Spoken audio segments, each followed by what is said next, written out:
We need the income from TV rights to fund the kind of development, infrastructural development we've talked about today.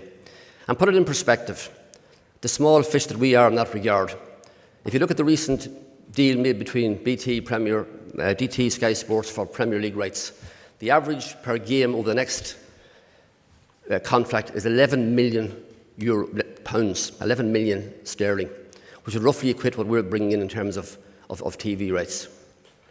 I actually believe that we're probably not getting the full value for our TV rights, and there's a great challenge in that regard. That's something we have to work on, and we actually are working on that. But there's a whole debate around that. I think it's important that we move away from a single issue that's gone on now for too long and look at the whole relationship between the GAA and TV. We need TV, absolutely, but we need the right amount in the right space. We need it as a promotional tool. I'll just make two very quick closing comments on this. Just in terms of the debate, because we debated this at Kishtabanishti before a decision was taken that we would allocate rights beyond terrestrial TV. And the only criterion at the end of it that came into that decision when it was made was this. And it's the same criterion that governs every decision that I've been involved in Kishtabanishti over the past 7 years. What is best for the GAA? That's the only criterion we ever use in making decisions. What is best for the GAA? Now, maybe it's too early to judge whether the last allocation of rights was the best one. Time will tell.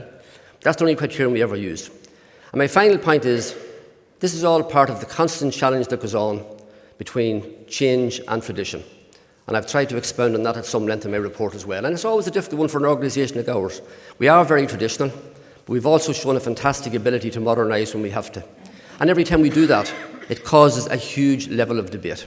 Huge level of debate. But generally speaking, over the years, we've made the right decisions. I hope we made the right decisions this time. I think that we have, but as I said, time will tell. Again, thank you all for the questions and comments on the report. And I would, ask those of you who haven't read the report to some of the sections that were referenced today. I'd like you to read them. You might necessarily agree, but maybe it might make you think.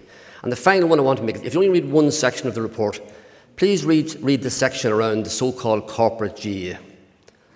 Read that section, please. And if anything in that is wrong, let me know, because I think that is an argument we need to keep making. The only reason we ever want to generate money in this organisation is to put it back in to make us bigger and stronger. And anyone who says otherwise is peddling a lie. Thank you.